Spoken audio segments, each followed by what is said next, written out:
On the 24th of May 1940, Hitler inexplicably ordered his victorious panzer divisions to hold back from Dunkirk for a crucial 3 days, giving the Allied troops just enough time to organize their evacuation. The head of the German Air Force, Hermann Göring, declared that his planes could finish off the British unaided, and the Luftwaffe began bombing the beaches and coastal towns. Dunkirk was their main target, and, inevitably, local residents suffered. I was very tired, and so I went to bed around 10 in the evening. And suddenly my father came and woke me up. He said, "We're being bombed." And indeed the Germans were right above us. We could hear the Stukas nosediving with their sirens. It was a terrible noise.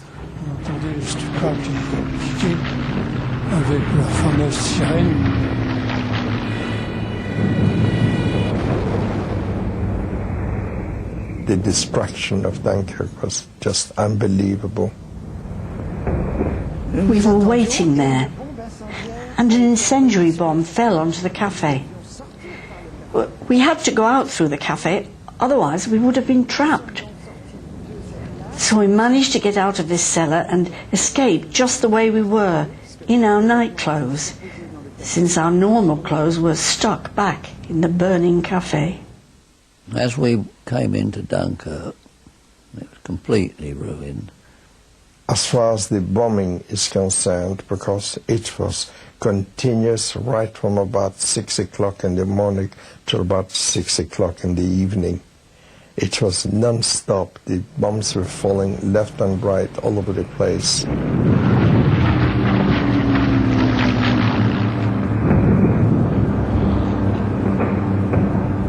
The whole of the beach, all the way along, there were army parties coming down to the beach because they'd all been told that it was time for them to go.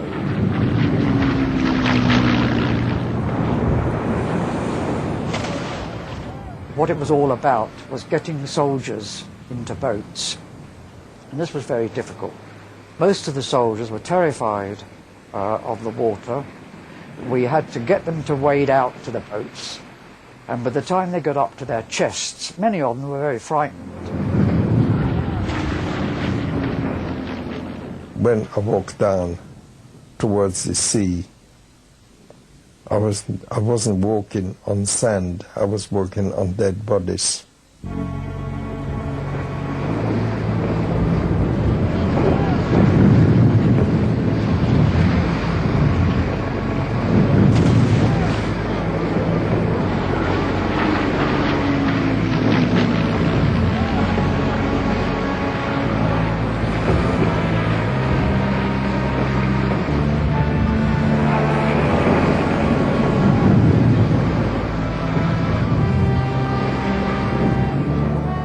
Happened several times that so many men got into the boat that it grounded, and that we couldn't get the boat off anyway.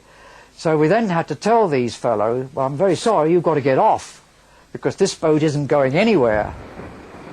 I was nearly punched in the face on one of the occasions when one of the men positively refused to get off.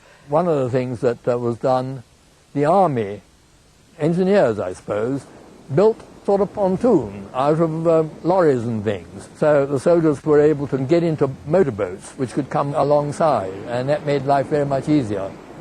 So our rowing boats became rather of less importance. Although I did keep one little boat which I thought might come in useful for myself, and I wouldn't let anybody take it.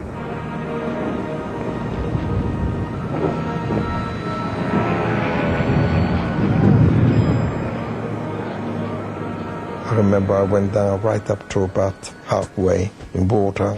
Dead bodies were floating all around from the Stukas. I was very, very fortunate that I escaped it. But when we arrived into the cruiser, the captain was one of the nicest people you could ever wish. And I remember that when he said to us, "For goodness sake, don't worry about it, just go downstairs, have something to eat." And we had dinner. It was one of the finest dinners we ever had.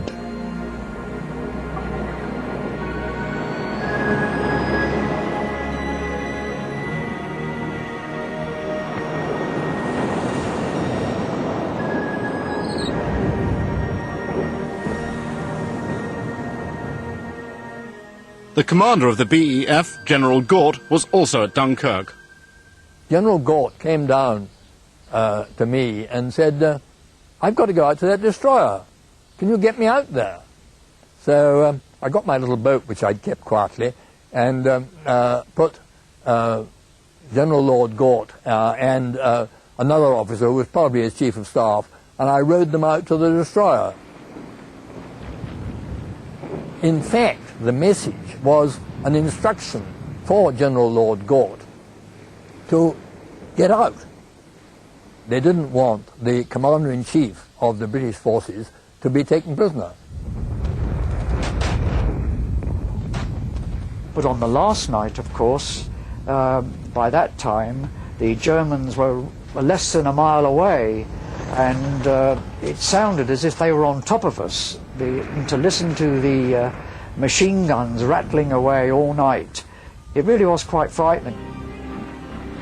It was not the estimated 45,000, but 338,226 men who were snatched from death on the coast of France and Belgium and returned to a hero's welcome in Dover.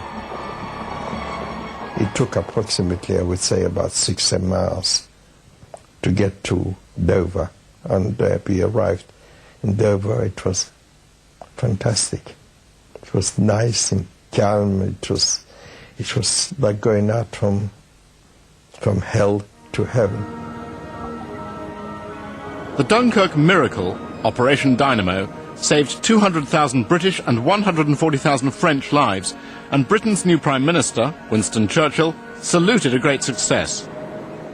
However, the BEF had sacrificed its tanks, guns and motor transport, the Royal Navy had lost 6 destroyers, 177 Allied fighter planes had been shot down, and what's more, some British troops were still fighting a rearguard action in France.